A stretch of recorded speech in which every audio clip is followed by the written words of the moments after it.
Fasten your seatbelts. It's going to be a bumpy night. But tell me, Eddie, is that a rabbit in your pocket or you're just happy to see me? Entertain the chat, Stig. I have to go real fast. Okay, well, hello to the chat. And let's see who's in there. Trey Courtney, good fellow, even though mockery happened yesterday from you and Gravy D was also in there. Gaming or what is stopping by. Well, good of you to do so, sir. Jaluk. All tired tonight, but might just lurk. Well, I hope you lurk and that we put you to sleep, sir, if you need to sleep. Citizen Ronin is ready for the weirdness. Yeah, well, the weirdness will be back when Mora returns. Mr. Bentham with a super chat. I'm not going to read that one because that's for Mora. Yeah. Let's see who else. Gigawatt is in the house. Another good fellow. Orange hat as well. Saying she starts just to run. Yeah, she did. She just left me with you weirdos. Seriously. It's just like a chair and a koala bear and posters that are not in well aligned. Does that, bother you guys that our posters are not perfectly aligned? They don't really fit together. It always bothered me. Oh, thank you, Courtney. Greatest start to the stream ever. Yes. Oh, I think someone she mentioned earlier that she was in trouble with the police for having tried to sell stolen onions at a school. So that could be that, the coppers are at the door.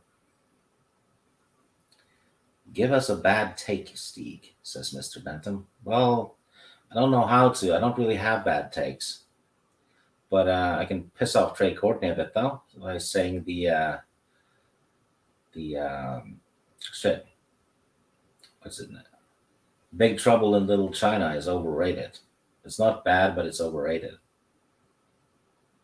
You think about that, Mr. Tracer. Well, until Mara returns, how about you just ask me weird questions and I'll try to answer them.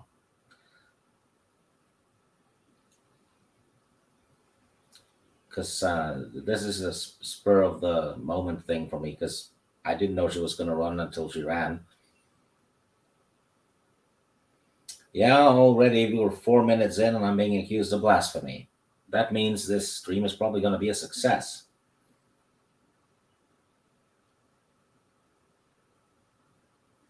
Yeah, Gravy D says we started the stream weird for sure. Yes, we did. We perform as advertised.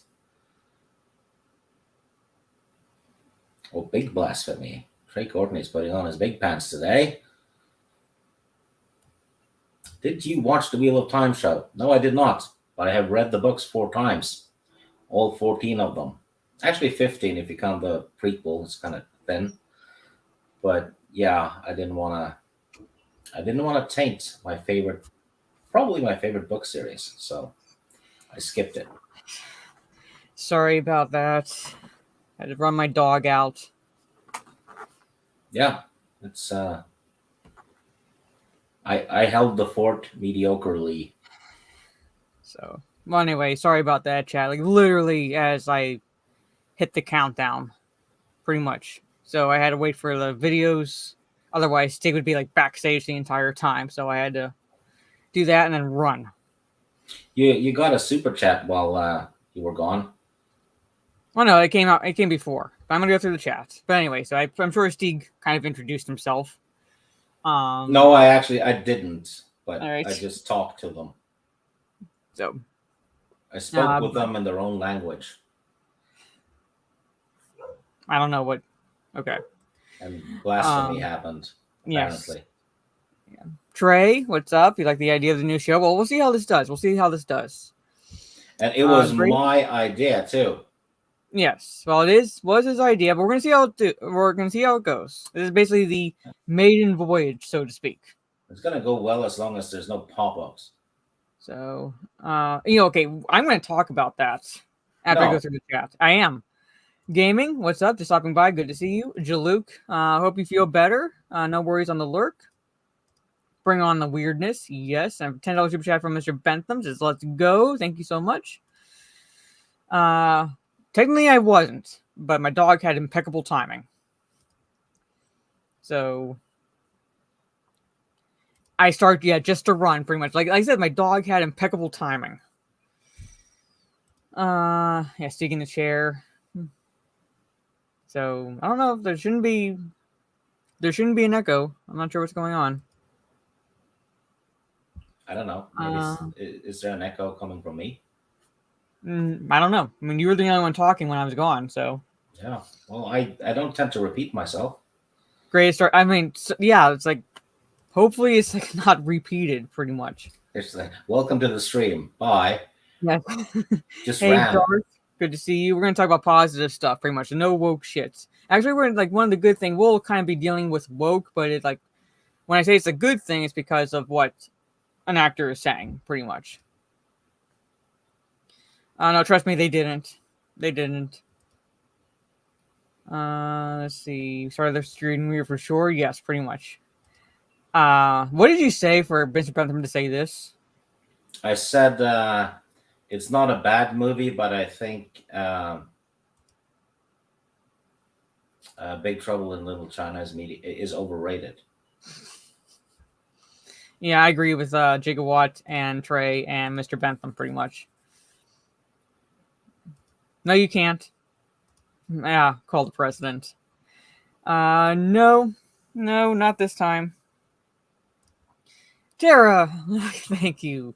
Good to see you. So hopefully you all enjoy the stream. We got a good article. We got some fun one, kind of a funny one, pretty much, and a couple weird ones, and so forth. So, is Trace in the chat? No. Okay, so so this is her channel. Yep. So she just recently got monetized. So go check her channel out. No, not this time. Sig told us how he's excited for season 2 of Rings of Power. I believe it. No, I didn't. He lies. Hey, Dominic, good to see you. Echoes because Steve is streaming from the palatial Great Hall of his mansion. Okay, so this is what happened last night, chat. Real fast before we get into the good, the fun, and the weird. I'm streaming on Twitch. Okay, so I try to keep the Twitch like 1 or 2 days a week. I haven't completely given it up because I keep it as a backup to Kick. I'm primarily streaming or doing gaming streams over there. But I keep Twitch. All right, so last night I streamed on my Twitch channel. I started Batman Arkham Origins. So I'm going through, playing, getting through the Penguin mission, the Penguin objective, and so forth. And I look over at OBS. and all of a sudden I see mod shield on, pretty much, or like something like that, like a message, or like like an indicator on OBS that some mod did something to my chat. And without even looking at my chat, I knew it was this one here who somehow did something. Hey, Phil. And what happened is if you're gifted a sub on Twitch, Twitch gives you the option, not the obligation, but the option to click on the whatever thank you. All right. No. There was something else before that I didn't click on, because there's like a timer, and then I didn't click that one, and then I get a thing saying I should say thank you, and I was like, I guess I should click it because that's the proper thing to do, so I won't look like a boomer if I type it. It was that Ragthor or whatever, so I clicked it, and I think what happened, I might have held in the mouse button too long, because the I think maybe the thank you thing was over another button. It wouldn't have been over another button. That's the thing. I have no idea what happened on your screen, but it would not be over another button. It would be over the chat. But somehow you turned on the mod shield function, which turned on like followers only chat or something. Something got turned on. I knew it was him, and all right. So I tell him like, just type in thank you in the chat. Just type in thank you. Don't click anything. Like after the first one, I was like, don't click anything. Don't click anything. Just don't worry about that, pretty much. Well, this red thing came on afterwards. So it's like, click that one, which brought up like a fucking menu of all kinds of shit. Yes, like, don't click on it. Like no, I tell you. that was when I fixed it. Because after you did it in the first place somehow. But anyway, I tell you, just don't click on anything. Don't click on it. That's what I told him the first time. Just don't click on anything. I meant to show gratitude to Grade Thor. Ragfear. Yeah, that fellow. But I tell him, you can show gratitude. It's not going to be a boomer moment if you just type it in. Just type it in. But I look over and I see that he's done. Yeah, but you see a pop up and there's a timer. It stresses you out. Don't worry about it. It's Twitch shit. Don't worry about it. I tell you. But you would think at the first time you did something like that, you would be like, I'm not falling for that again. No, he did. Yeah, no harm happened. You nearly screwed up my chat. Nobody was saying much anyway. But they wouldn't have been able to say anything because you made it. Because even if there's like lurkers that weren't following the channel that were just watching the game or whatever, pretty much like you turned it to follower only chats, they wouldn't be able to participate anyway. Yeah, well, fuck them. But anyway. Yeah, hey, I was trying to show gratitude to the fellow for gifting me something I have no clue what. Okay, is. next time, even though I doubt you'll have to do it anytime soon because of I think he gifted you like 3 months worth. What does that even do? It gives you access to So he gave me access to shit. Yes, smart. He actually gifted you a sub. Okay. All right, so you have access, like you basically like ability to use certain emotes that like others can't. All right, so things like that. Yeah, I haven't even figured out how to do. Yes. So okay, next time. Well, emotes are for homos anyway. Come on. Yeah, next time don't click shit. Just saying. Oh yeah, Trey Courtney is going to be a new king midget in that damn 80s game. I said it and I meant it. It's happening. He's going to have a skateboard and an Uzi. There you go. Yeah, stick to the C64. Yeah. But anyway, chat, thank you all for hanging out with us. Like I said, this is basically like the maiden voyage of the stream. If it goes well, it's going to be like continuing like monthly in place of Cringe Factory, essentially, where we talk about good stuff, funny stuff, pretty much, and weird shit, pretty much. And we're going to basically go in that order just to keep it basically of ease rather than having to choose. Because I have 4 articles, 2 weird ones, but they should go pretty fast. The weird ones disappear fast. Yeah, good one and funny one, pretty much. And the good one is from Bounding into Comics. You have actor Brian Cox, who I have never watched Succession. I primarily know Brian Cox from Super Troopers. All right, love that movie, and I saw him in Red. Braveheart. He plays William. Yeah, and Braveheart. Yeah, but I haven't seen him in a lot. I haven't watched Rob Roy. I haven't watched Succession, so I don't know anything about that show. But I do know the actor Brian Cox, and he says is not a fan of woke culture. Says millennials and social media are to blame for it. So we're going to go a little bit into that. Pretty much. Do I have to roll a dice today? No, I said we're going to go good left to right. Pretty much. I have the good. Oh. The good, the funny, and the weird right now, pretty much. Like maybe next time we'll roll if I only have 3 articles, but I have it like set, so I'll just go like left to right, pretty much. Yeah. Just to keep it simple for this like maiden voyage stream sort of situation. Yeah. Oh yeah, he was William Stryker. Fuck, I forgot that. And next 2. Yeah, he's in a lot of stuff. Yeah, but I'm saying, like, I know the actor. Like if you say Brian Cox, I know the actor, but I've never watched Succession, so I don't know how good that show is, pretty much. But he's come out and, you know, saying, like, you know, pretty much pointing the finger right at millennials and social media for the woke culture. All right. Oh yeah, Manhunter as well. And I would, in a tad bit, disagree with millennials, because I think that gets used a little too much, because technically I would be a millennial. Oh, so that's why you disagree. Oh, shut up. Technically I would be a millennial.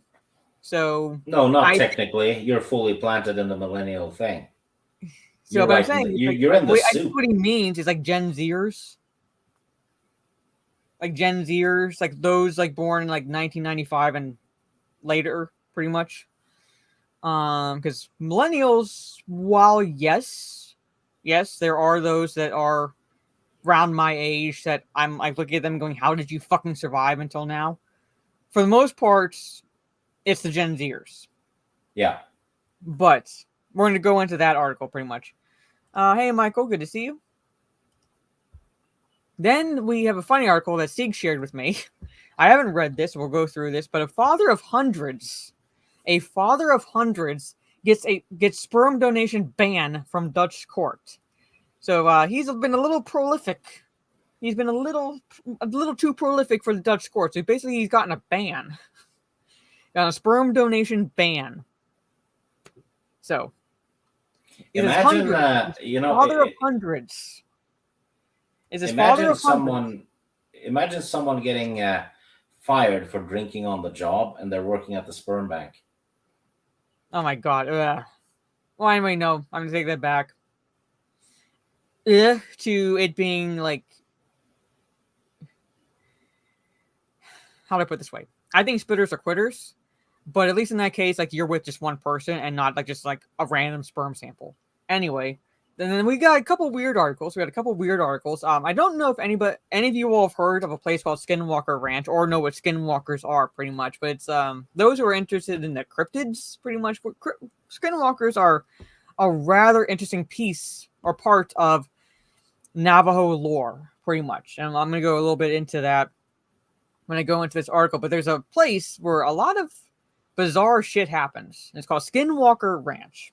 All right, Skinwalker Ranch. And there's actually been programs playing recently about it, showing like some of the supernatural, some of the unexplained that they've caught on camera and so forth. So we have that article, and then one shared with me by Trey. Now it's like basically a few blurbs pretty much in this, but the lead blurb: singer divorces her ghost husband. That is the headline, and that is the lead blurb in this article. Singer divorces dead husband. Ghost husband, I should say. That's when you know the marriage is truly dead. Yes. Right.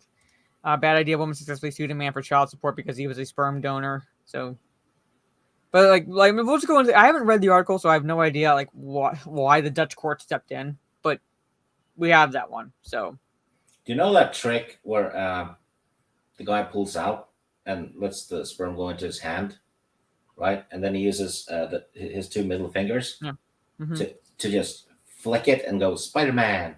Oh my god. Anyway, come on. I love that superhero. Don't ruin it for me. All right. Anyway.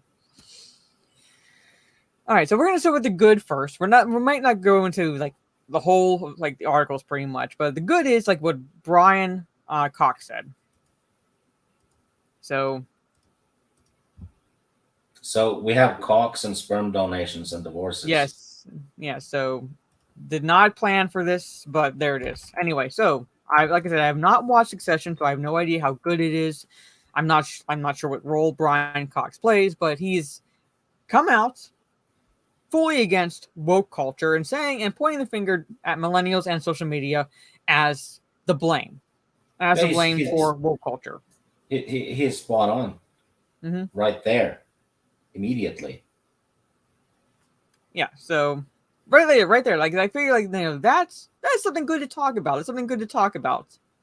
Because more often, you have the celebrities that's basically say pandering shit for brownie points, pretty much, just so they won't get canceled, pretty much. Brian Cox is basically saying, no, Yeah. basically, screw that. No, you're to So, blame. Cox is not a pussy. No. So, yeah, I love the look on his face too. I love like that. I think it's like I think it's the GIF where if you look up like fuck off or something. I think that's one of the GIFs. I think he's saying fuck off in that Yeah, image. he actually looks like he caught the smell of cat piss, but is not sure where it's coming from. Something like that. But anyway. All right, so actor Brian Cox, known for his role as Logan Roy in the HBO series Succession, and the villainous William Stryker in X2, opened up about his thoughts on woke culture, labeling shaming culture as a millennial fad stemming from misguided principles. In a recent interview with Fox Nation host Piers Morgan, Cox was asked whether things are worse now in America under Biden than they were under Trump, when taking into account the influence social media may have had in people's perception of reality. The Succession star agrees that these platforms aren't helping. Well, I don't think social media helps. It hinders rather than helps. And I think it points up to radically inadequacies that we can actually, and the whole woke culture, well, we've talked about this before, but the whole woke culture, I think, is truly awful, he asserted, agreeing with Morgan that shaming culture is also a factor. Yeah, because pretty much when he's talking about shaming culture, like they'll dredge up shit from your past years ago that has no bearing whatsoever on the present day.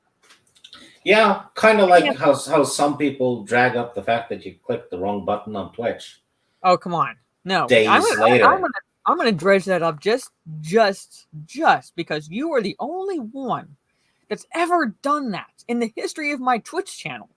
No one has ever done that. I did it twice, actually. But... Yeah, and he did it fucking twice.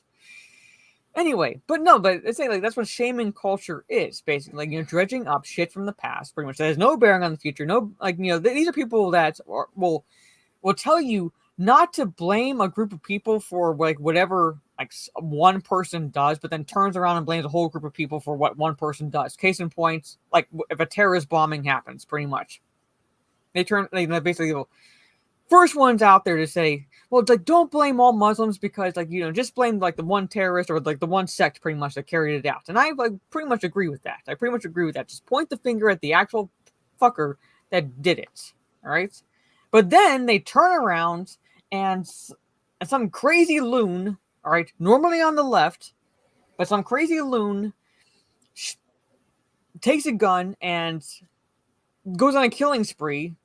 Not like I say killing spree, but basically kills several people in quick succession. So and themselves taken out, will full on blame the NRA or right wing conservatives. Like pick one. So they are hypocrites. They're hypocrites, and then they'll take that shaming culture to like make you feel guilty for the rest of your fucking life, like white guilt, pretty much. There's no such thing as white guilt. Like, you should not feel guilty for because of the genetic lottery that you drew from, pretty much. Like, you couldn't help that you were born with the skin color you have. People want me, a white man in Norway, to feel guilty for the shit Americans do over there. Mm-hmm. Yeah. Same people will find someone saying a meanie word from decades ago. Yes. Hey, Ragfear. So, yeah. It's a Trap production. It's like, hey there, Mara. Hope you're doing good. I hope you're doing well, Trap. Good to see you. And I hope you had fun playing Chivalry 2 last night. But that's like the shaming culture. So I did voice acting for Trap for a space movie.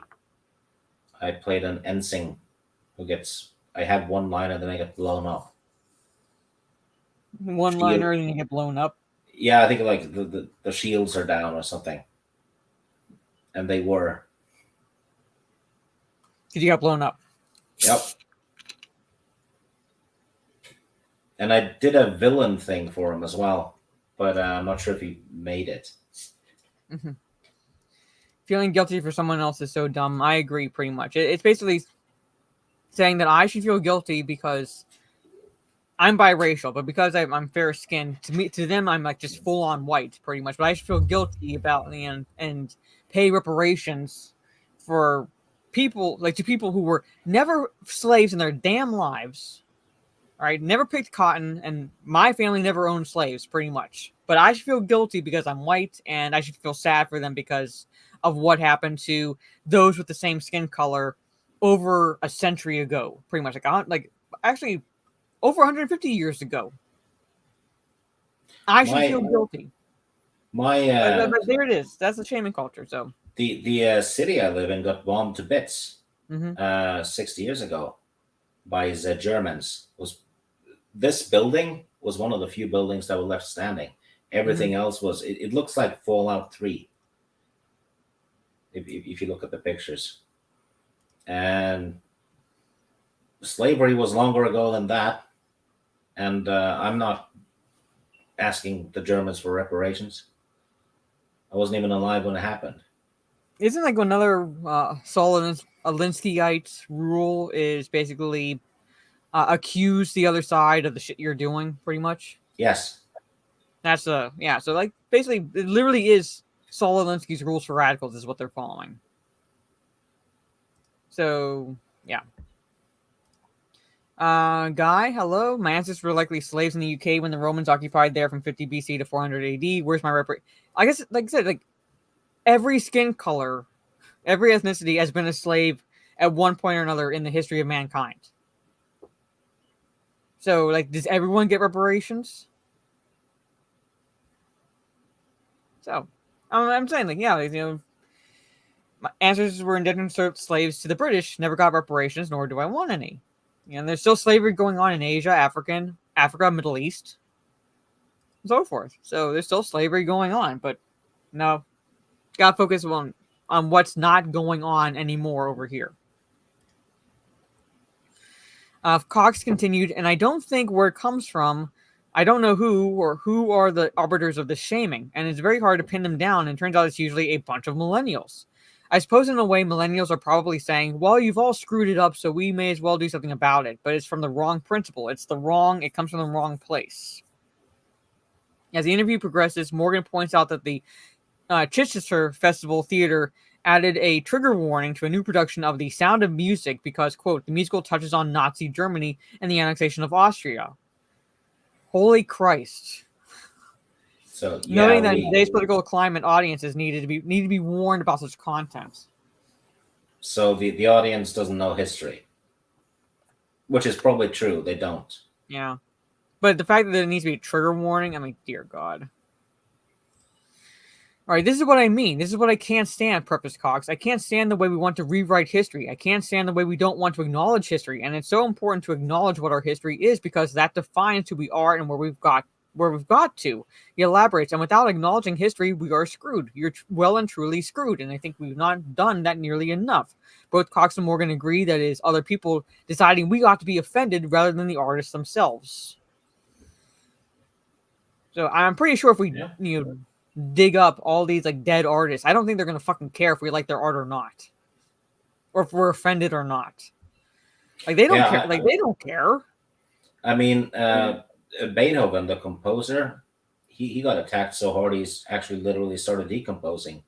Yes. So it's horrible if I start singing "Do," a deer, a female deer. Yes, Ray, a drop of golden sun. Yes, I know that song. Trey Courtney is right, though. Usually it is white liberals.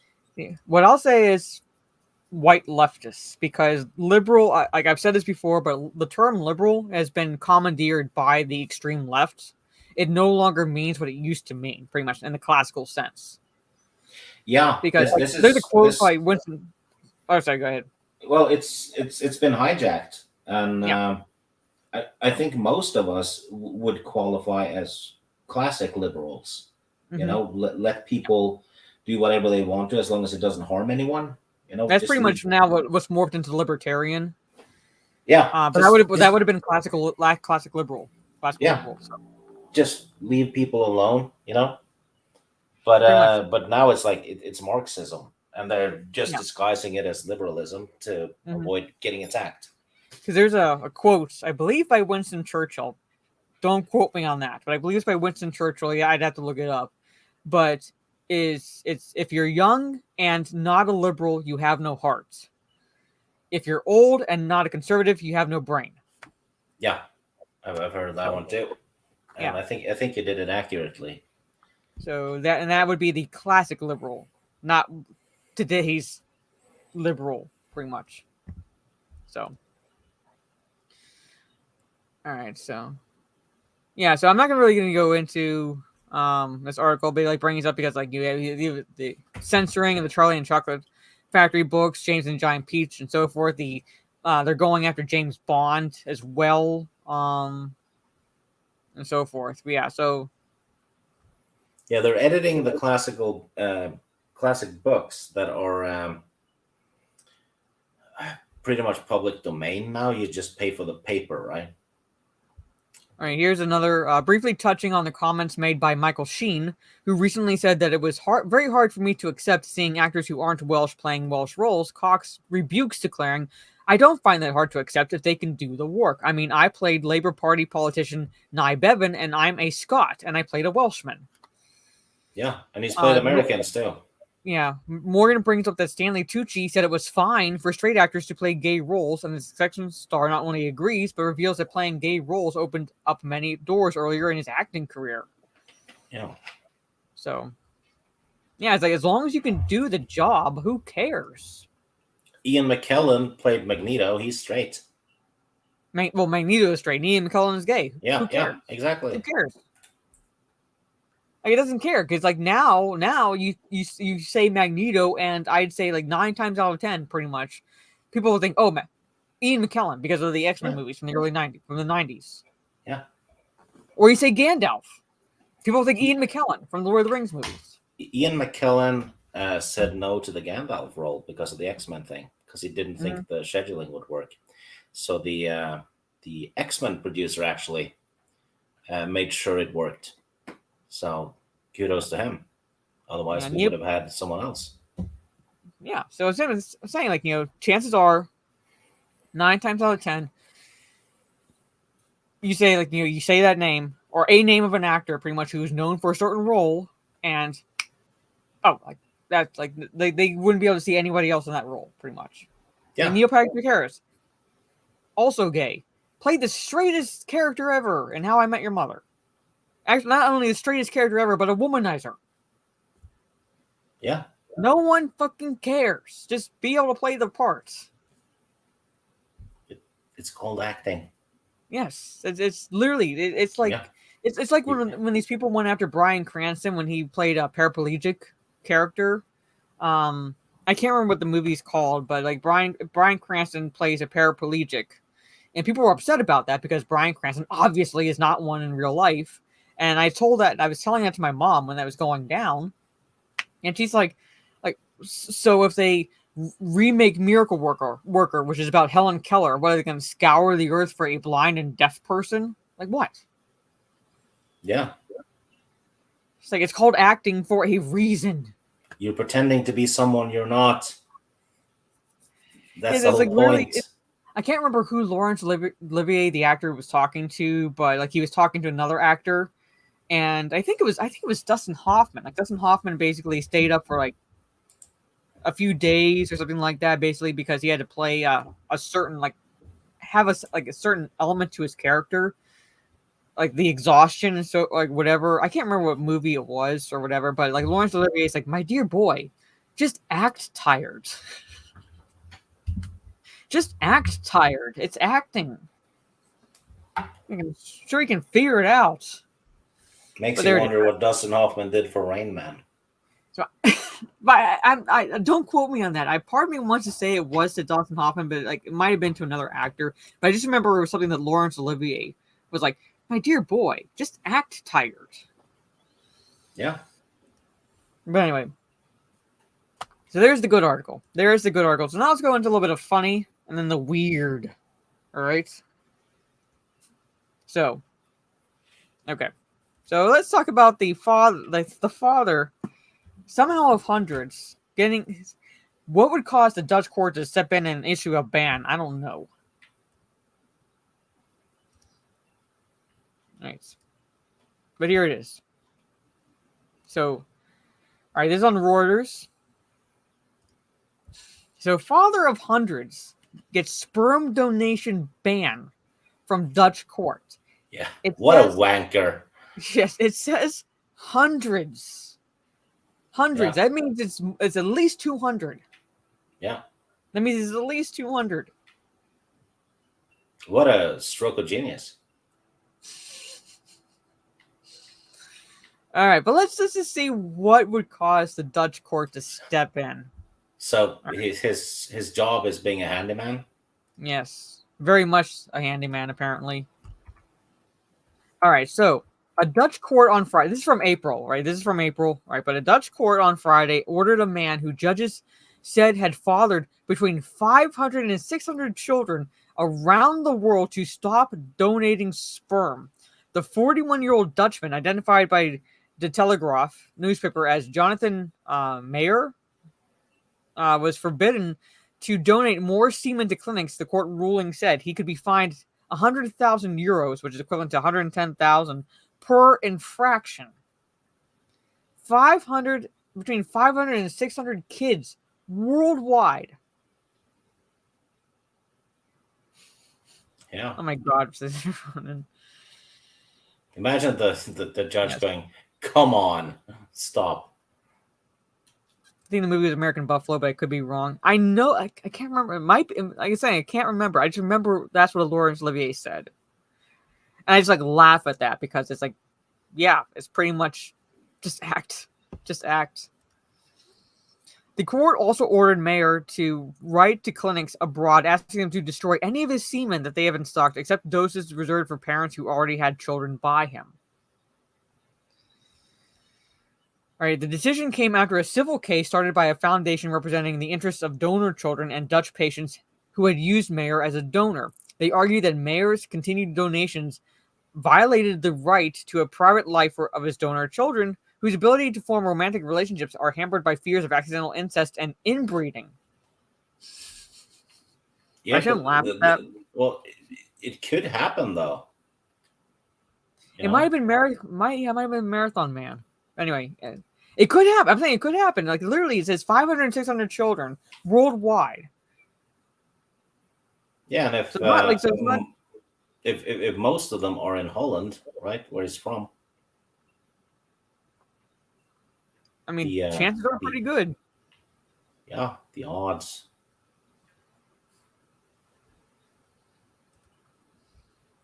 All right. Mayer's mass donations first came to light in 2017, and he was banned from donating to Dutch fertility clinics where he had already fathered over 100 children. However, he continued to donate abroad, including to the Danish sperm bank Cryos, which operates internationally. Mayer, who also continued to offer himself as a donor on sites matching prospective parents with sperm donors, sometimes using a different name according to the I'm not going to bother trying to pronounce that, pretty much. Yeah, so that's what caused the Dutch court to step in, pretty much. His sperm went international. His sperm went international.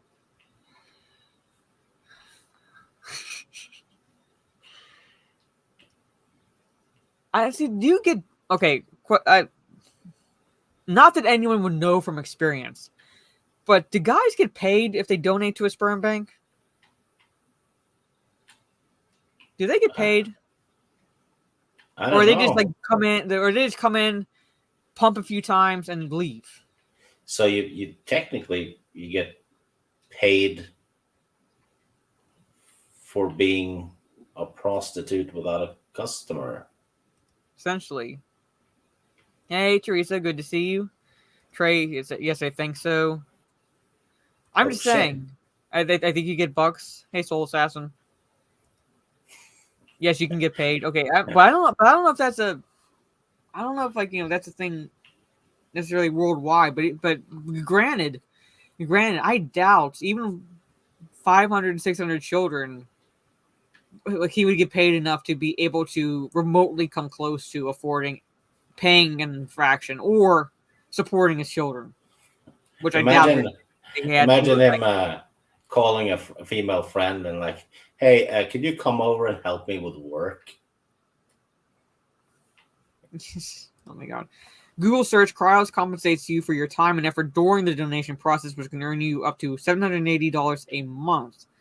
As a sperm donor, you receive compensation for your help.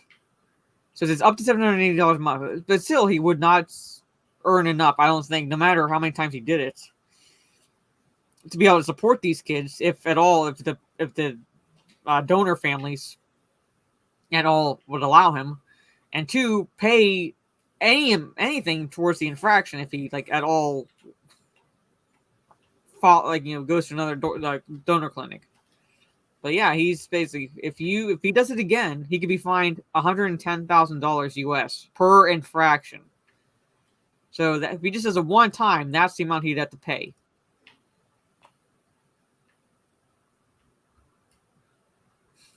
Well, there you go, chap.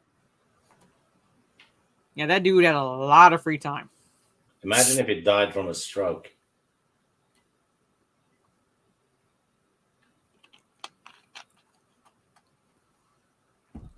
Actually, I can. But anyway, there is that. All right, so I'm going to close that so I don't accidentally open up the wrong tab. All right, so we're going to go into, this is something that Teresa shared, about the Skinwalker Ranch. Which is pretty fascinating. I've only really caught bits and pieces of a docuseries going on about this place. But I don't know if the thing is, I don't know if I would go or not. I'm always been interested in cryptozoology. Hey hounds. But I've been more into supernatural, ghost encounters, things like that. I would probably go to the Overlook Hotel first, because that's where they shot The Shining. Stanley. Yeah.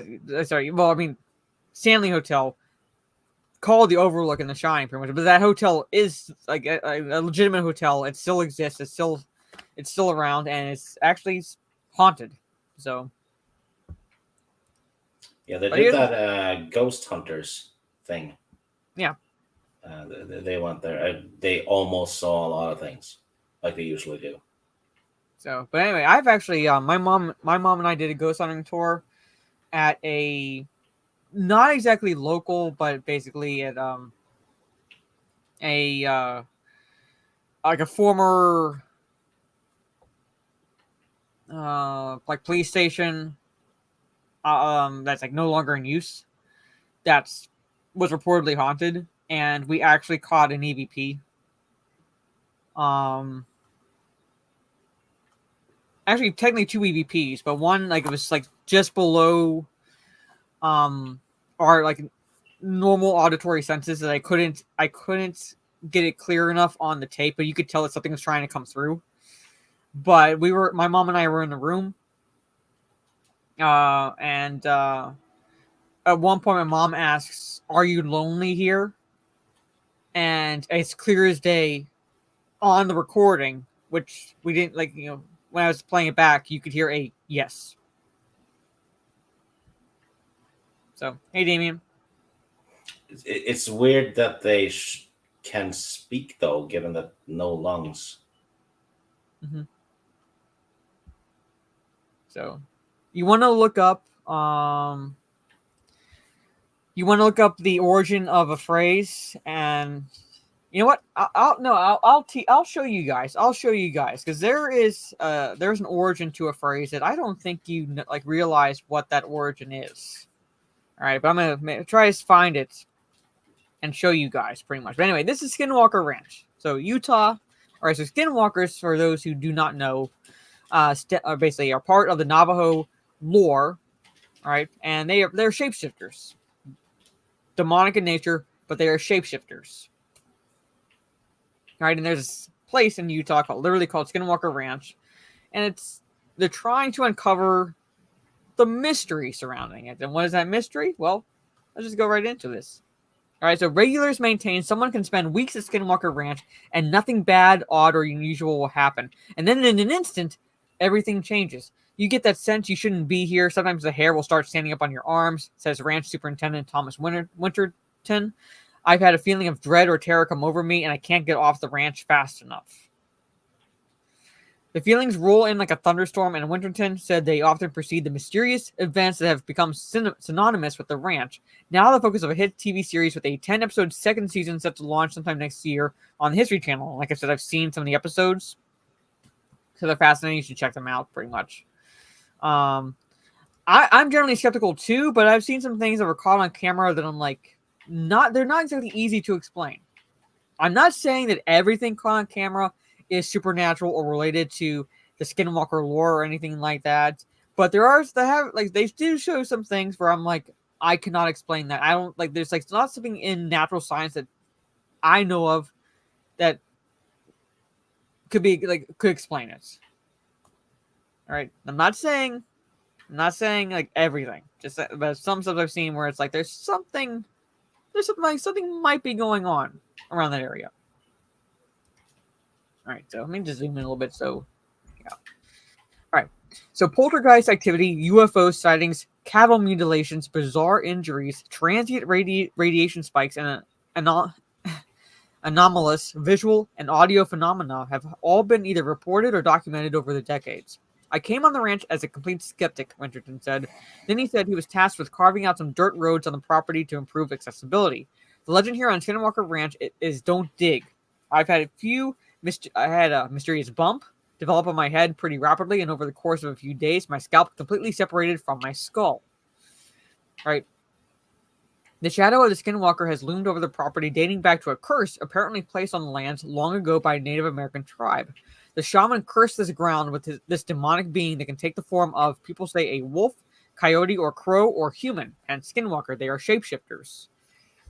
Accounts of the unknown are believed to date back well into the 1800s. In 1996, then ranch owners Terry and Gwen Sherman told the Deseret News about a host of activity on their property that they struggled to explain, including sightings of 3 different types of UFOs and cattle that either disappeared or were found mutilated, including one that had a peculiar hole in the center of its left eyeball, but it was otherwise untouched with no trace of blood. All right. Get Skinwalkers and Wendigos confused. Wendigos are fascinating. So, for a long time, we wondered what we were seeing, if it was something to do with the top secret project, Terry Sherman told the Deseret News for the story that appeared in the paper on June 30th, 1996. I don't know really what to think about it. All right, so this is basically a little bit of history. So, Skywalker Ranch today, very little has been made public about what Bigelow and his scientists may have done or found at that ranch, though New York Times report in 2017 connected Bigelow's company with a Pentagon program that investigated reports of unidentified flying objects. Utah commercial real estate magnate Brandon Fugel purchased Skinwalker Ranch in 2016. What really interested me in this property was a conversation I had with certain scientists that approached me in 2015 that had been advising the billionaire. Bigelow had acquired a piece of property that was supposedly the site of more paranormal activity and high strangeness than anything else being reported in the country at the time. All right, so do they have videos? I don't think they have videos. But like I said, look up the episodes pretty much. This is like a lengthy article, so I'm not going to go into it. But like I said, I don't believe everything. I don't believe everything that I've seen in the docuseries. But some things have made me pause. Where it very much borders on the strange. It very much borders on the weird. So,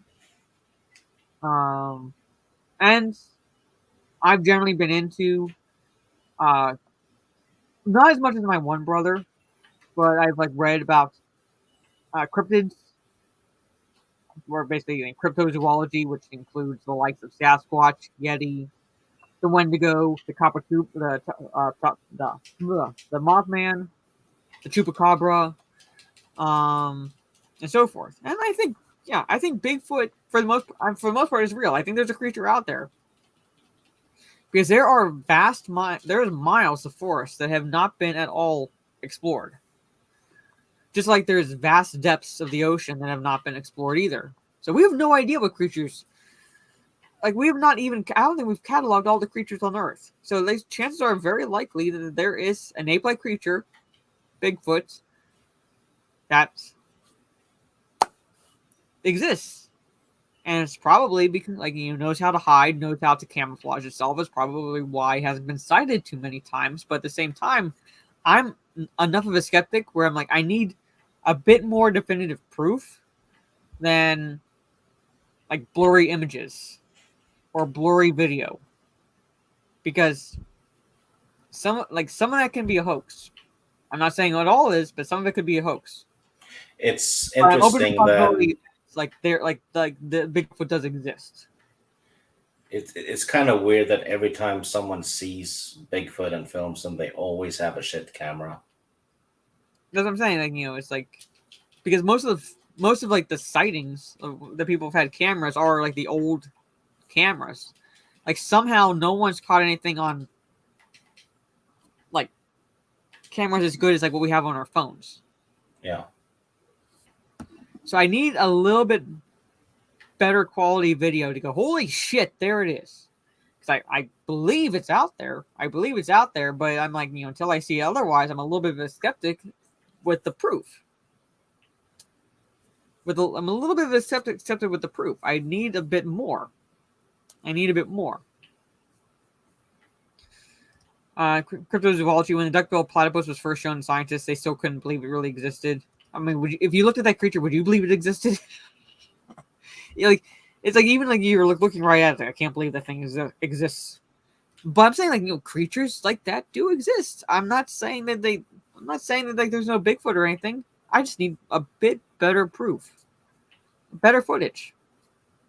Like not just like, oh, like this footprints doesn't look like it's caused by any animal we know. Well, that could be faked. All right, but it's like yeah, that's evidence of source, but it could be faked. I'm not denying the possibility, because again, there's like depths of the ocean we've not explored, and there are creatures that are washing up on beaches where it's like, holy shit, where'd you come from? You are not of this earth. Yeah. Hey, Corey. They actually have way better footage of sea creatures and stuff. Mm-hmm. Yeah. Weird. Yeah. That's what I'm saying. That's why I'm open to the possibility of Bigfoot and Yeti existing because of that.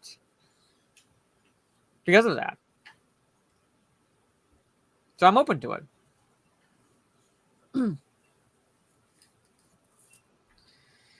Aaron Lopresti, comic artist, does a segment on a stream every Sunday night showing all the crappy Bigfoot vids and pics. Some of it is hilariously bad. I'm saying that's like,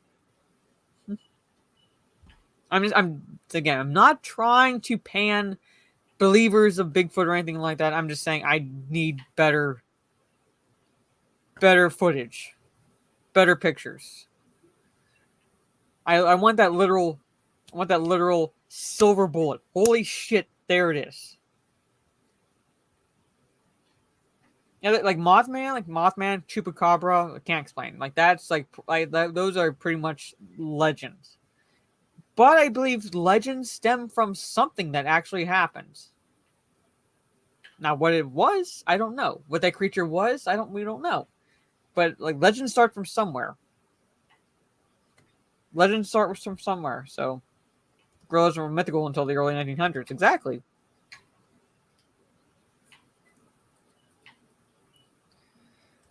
I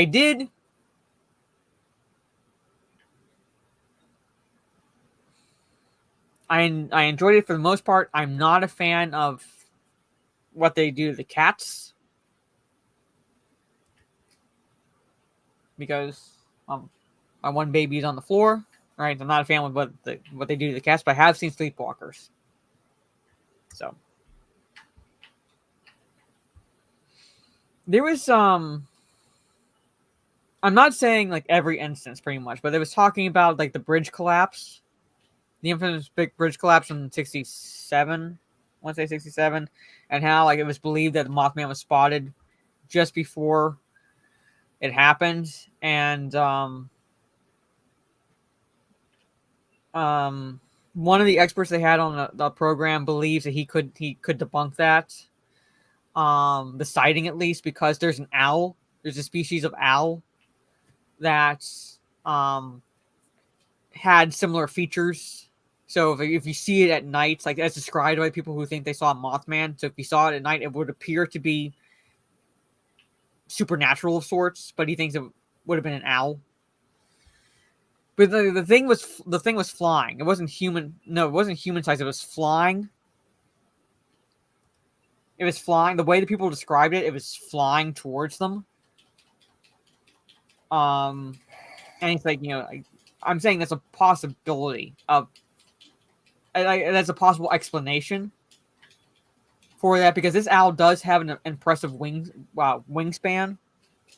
So when you take into account the fact that it's low light to dark, and so your vision is not that good, and you see what appears to be glowing eyes, and so possibility of it, an owl. I don't know. Maybe we can do something where we talk about a cryptid. Like I'm saying, I'm not saying like he definitively debunked that sighting. I'm just saying that's a possibility of what those people saw. Not saying every sighting is an owl, just that one particular one, based on how they described it and how they were in the car and they were driving, and it seemed like it was flying towards them, along the vehicle, and he's like, it possibly could have been an owl. Well, the videos that or rather these streams, right? They don't have to be like brand new news things. No.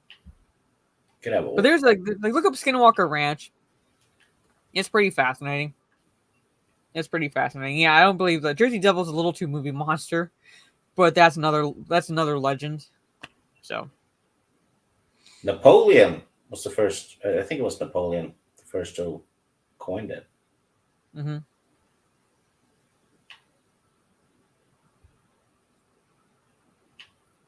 Maybe mutated. I don't know. Mm-hmm. But anyway, pictures. I was with my father. He was driving on Mountain Pass. Bear was in the road. I had a camera in hand. By the time I turned it on, it was gone. It's kind of like with your pets. Where it's like they're in a cute position, and as soon as you pull out your phone to take a picture, they decide to, just in that instance, move. And oh fuck, it happens.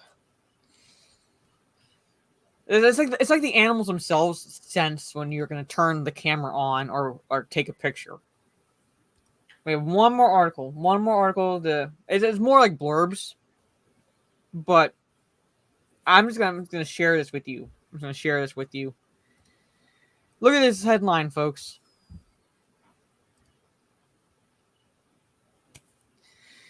Singer divorces her ghost husband.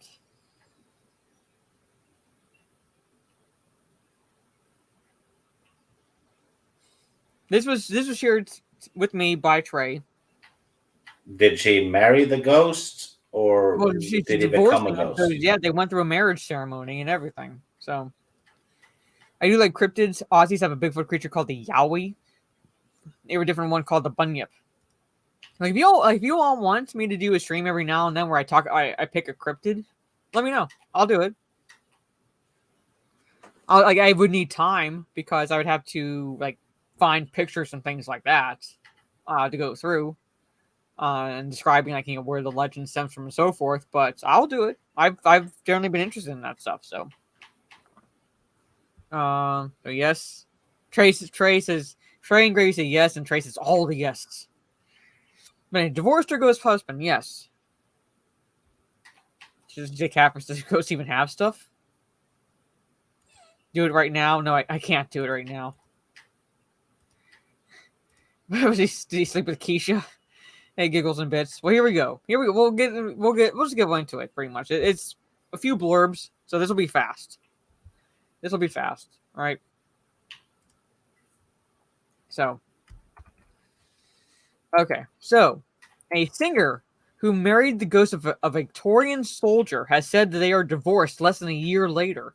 The songwriter, known as Brocard, said first met devilishly handsome Eduardo when he burst into her bedroom one dark and stormy night. Say goat husband? No. Hopefully not. Saying, let me like zoom in a little bit more because this text is, this print is tiny. All right, so burst into her bedroom one dark and stormy night. So the couple married on Halloween last year, but Brocard was annoyed that her husband got too drunk on their honeymoon in Berry Island, Wales. She announced the split in her song Just Another Anthem, according to Sky News. The fact that someone... You know what? I'm going to take this back. I was going to say, like, the fact that someone married them was retarded, but that person that married them saw a sucker and took advantage of that person. I would do the same shit. Like, there is a sucker born every minute, and this woman is proof of it. There's a full-born fool and a sucker. Fools and suckers born every minute. This woman is proof of that, and I would have taken advantage of that. No questions asked. Sure, I'll perform the wedding ceremony. Sure. I'll be like, like, have a fees list and everything for her to pay. If she's stupid enough to do that, I would take full advantage of that. I would take full advantage of that. Did the ghost get a ring? I have no fucking clue. Ladies, there's a recently single male ghost on the markets. Yes. Hey, Sultan. Who recognized that marriage legally? I'm saying someone apparently did. They got married in Wales. So, or they had a honeymoon in Wales. And they got married. Yeah. So somehow it got recognized legally. There you go. The lady who married the ghost must be related to the one who married the Eiffel Tower. Oh yeah, that one. Oh god. People are fucking weird. But anyway, here's the one here. Woman arrested after thousands of emergency calls. A woman has been detained after she was accused of making 2,761 false emergency calls over nearly 3 years. Japanese police arrested Niroko Hatagami, age 51, of Matsudo in Chiba Prefecture, east of Tokyo, on suspicion of obstructing a local fire department's operations. She admitted to making calls from her home and other locations around her neighborhood because she felt lonely and wanted someone to listen and give me attention. So she called her local fire department off because she felt lonely. You know, if you want the attention, if you really wanted the attention, there's always arsoning. There's always arson. At least you're doing something. Not promoting that YouTube is a joke. But there's always arson. I'm just saying.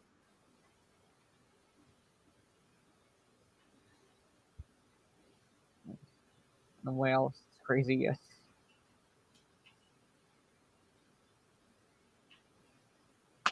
But that's what she did. According to 2,761.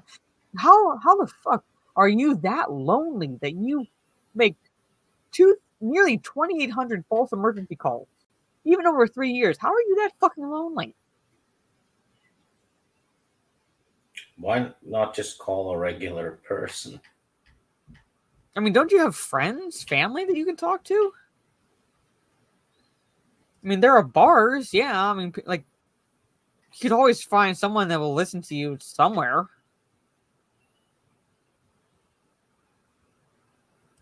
If I must have ditched her, I would. Bet she owns a lot of cats. Let the flames guide us, yes.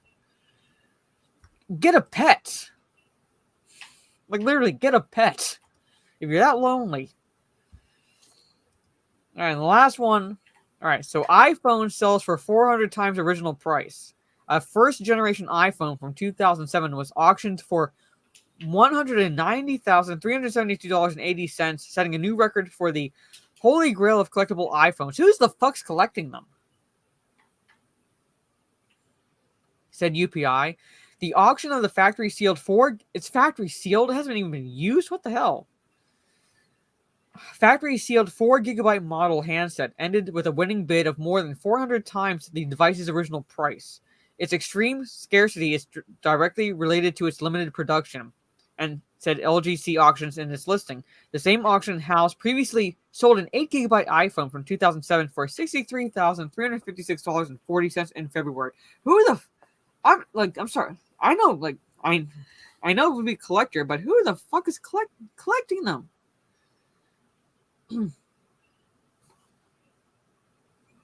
I don't know. I'm just saying,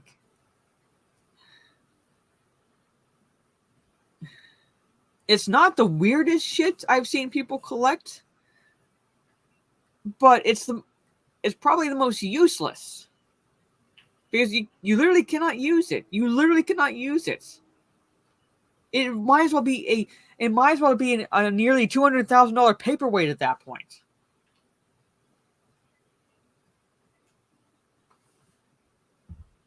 Well, see, that would be worth more. That would be at least something like that's entertainment, pretty much. That's something that people, the gamers, would love. Yeah. So that's something the gamers would love. That's like a collectible, not an iPhone. Like, you literally cannot use it. Like I said, it's a $200,000 paperweight at that point. At least this. Granted, I would not say if it hasn't been opened, if you're a collector, you would not open it. But at the same time, if you decided, hey, I'm going to break it out and use it, you would be able to use it. Yeah, a box full of old phones. Name your price. Yeah, there you go. People collect paperweights too. Probably no paperweight. I'm saying probably cheaper. If you're gonna spend that money, spend it on something that you can actually use, like a high-end car or a high-end vacation. Something you can get something out of it. If it's signed by the Mothman, chuck that in the water. Because that means something bad is going to go down.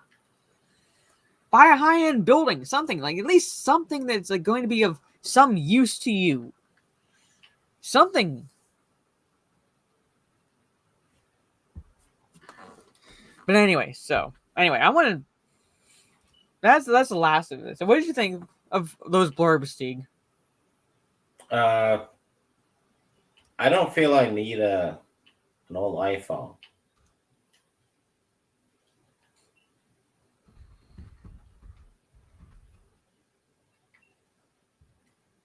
That's it. That's all I have to say about it.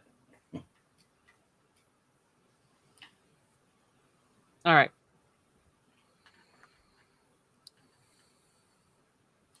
Hold on.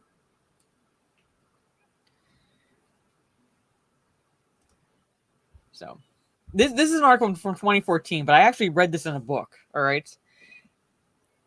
Don't say what it means, or if you know where this phrase originates from. If you know, just say yes in the chat. But does anybody know the origin of the phrase "blow smoke up your ass"? Like, if someone says you're blowing smoke up my ass, does anybody know the origin of that phrase? No, I don't even use that phrase. It generally means like you're trying to flatter me. It generally means you're trying to flatter me. Yes, I am a nerd.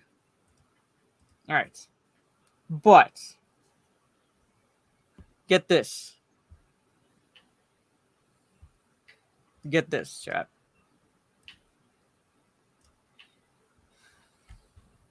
All right, this is where the phrase comes from. All right, it basically means to basically insincerely flatter someone to inflate the ego of the individual being flattered. Basically, it's basically being a suck up. All right. But back in the late 1700s, however, doctors literally blew smoke up people's rectums. Believe it or not, it was a general mainstream medical procedure used to, among many other things, resuscitate people who were otherwise presumed dead. In fact, it was such a commonly used resuscitation method for drowning victims, particularly, that the equipment used in this procedure was hung alongside certain major waterways, like here, such as along the River Thames, and royal equipment courtesy of the Royal Humane Society. People frequenting waterways were expected to know the location of this equipment, similar to modern times concerning the location of defibrillators. So yes, they believe that you could resuscitate someone by taking that, what looks to be like something you would use to stoke the fires, pretty much, stoke the embers to get the fire going, to resuscitate people by literally blowing it up their ass. Imagine being the guy who has that job. No, they blew smoke. They blew smoke. Look, continuing in this article, smoke was blown up the rectum by inserting a tube. The tube was connected to a fumigator and a bellows. This thing here, which then, when compressed, forced smoke into the rectum. Sometimes a more direct route to the lungs was taken by forcing the smoke into the nose and mouth, but most physicians felt the rectal method was more effective. The nicotine in the tobacco was thought to stimulate the heart to beat stronger and faster, thus encouraging respiration. The smoke was also thought to warm the victim and dry out the person's insides, removing excessive moisture.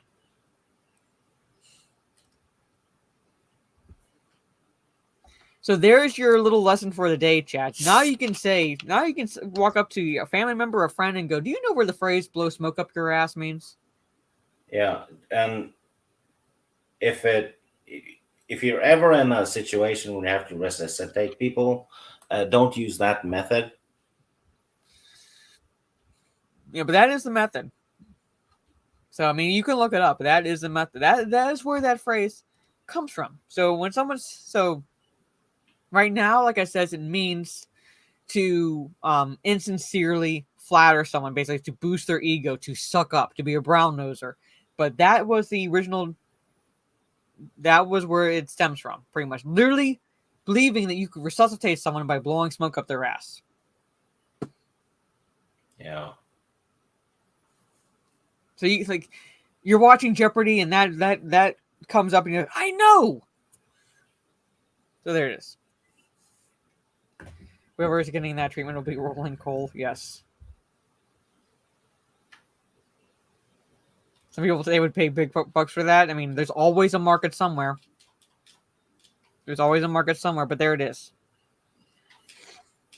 Let's do brown noser next. You know what? Maybe the next stream. But anyway. So I figured I'd end on that because it's fascinating finding out where certain sayings or phrases come from, pretty much, like dead ringer, like where that comes from, and so forth. Whenever I say weird shit like that in D&D, I get accused of having a warped brain. Well, you do have a warped brain. No. Yeah. But there it is, Chad. So that is basically the maiden voyage of the good, the fun, and the weird, pretty much. Where it's once a month in place of Cringe Factor, we talk about good stuff, fun stuff, and weird stuff. And maybe some streams here and there if you should go so choose, and you got to remind me of this, chat. It's talking about certain cryptids. Got Mothman, the Chupacabra, the Yeti, Bigfoot, Jersey Devil, Skinwalkers, and so forth. We have a couple in Norway. Mm-hmm. Yeah, as I'm saying, they're all over the place. They are all over the place. So before I play the outro and I tell you all where to find me next time, Stieg, let everybody know where they can find you and all that fun stuff. Well, this channel next week for top 10, I think. All right, yes. And next top 10 is top 10 actors. And when I say actors, I mean male actors. I don't use the phrase actors to include males and females like today's political correct society. Actors, males. So top 10 male actors. All right, yeah. The actors. Favorites, right, so, not necessarily the best. Yes, not necessarily the best, just favorites, pretty much. Mara was good. Chat was fun, and yes. Would Bigfoot be the first episode? Probably. I mean, it's the big one. No pun intended, but it's when you say cryptids or cryptozoology, most people go straight to Bigfoot. So,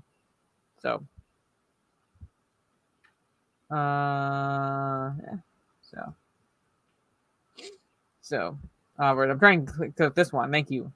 Sure. I mean, I'd have to figure out when I'd be doing it, but yeah. This is Ms. Marmuse's channel. Yeah, go check her out. She just got recently monetized. You got some stuff you'll send me. Thank you.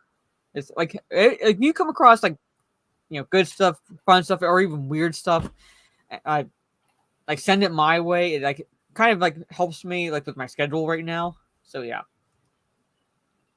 I have 0 current actors in my list. Kind of the same way, but there are some current actors where I'm like, okay, like he's good. So I have a bunch of current ones, but it's basically actors I grew up with, watching all the time, and I can't really not have them included, right? Yeah. So I'm saying like they don't have to necessarily be the best. They just have to be your favorites. Yeah. So or they could be like, like just for example, I'm not going to say where he is on the list, but one of my favorite actors is James Cagney because he was a triple threat before Gene Kelly came into the picture. No pun intended. Because James Cagney, while yes, he started out as a tough guy, like basically mobster-esque characters in his early films in Hollywood, he demonstrated as his career progressed that he could also dance and sing. So not only could he act, he could dance and sing. So he literally was a triple threat. And he studied judo. So he actually knew how to fight. We are just wrapping up Ancient One. Hope you enjoy the replay. Oh, White Heat. Oh my fucking god. Sig, have you seen White Heat? Don't think so. Okay, you need to add that to your list of like movies you have to watch. Okay. Because it is one of Cagney's best performances. Okay, White Heat. White Heat, yes. Okay. It is one of James Cagney's best performances. Yeah. And Zachary, we are just wrapping up. I hope you enjoy the replay, and we'll be doing this at least once a month. Might try to fit it in like other times, just because so we have more positive stuff to like listen to rather than cringe shit. Yeah, I mean, I've been paying attention for the last year and a half, and retro stuff is going straight up. People are loving retro stuff again because they're going back to what was fun, rather than looking ahead to what's shit. So retro stuff, which is kind of like what the top 10s are, really, and positive stuff because we can't all talk about Barbie 3 times a day. Oh my god, I've seen like people posting who've like seen early screenings of it, and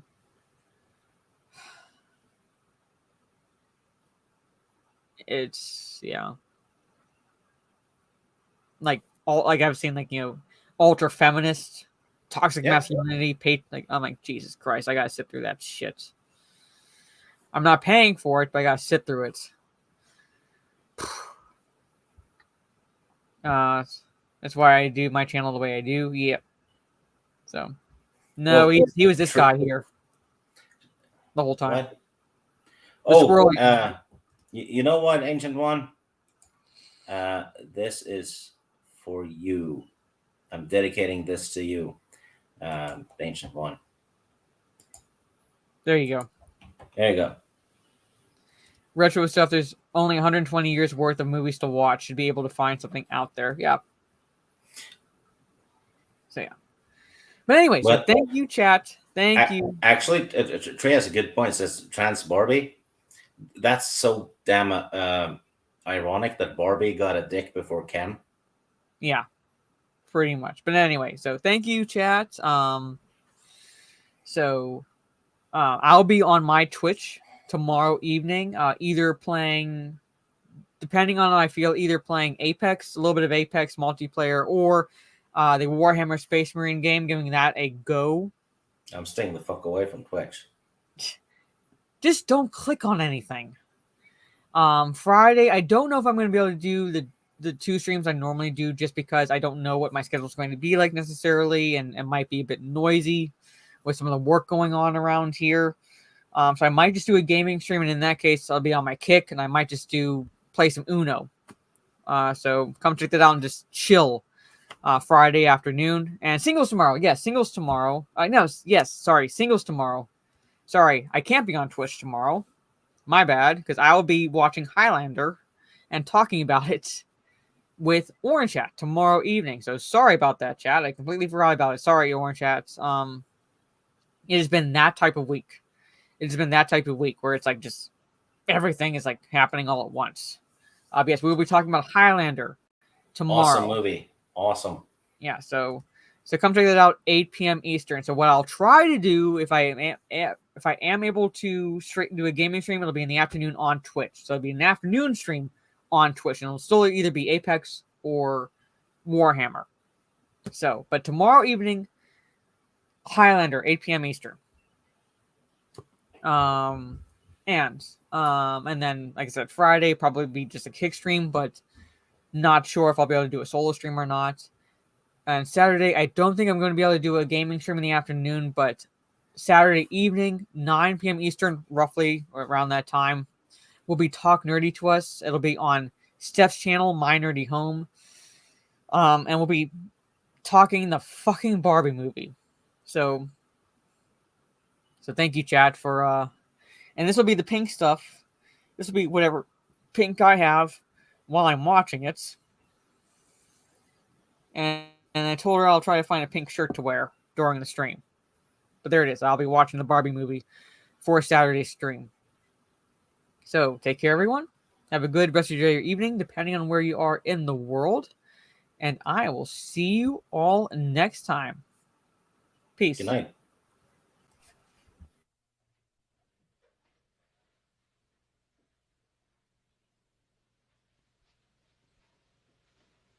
You're still here? It's over. Go home.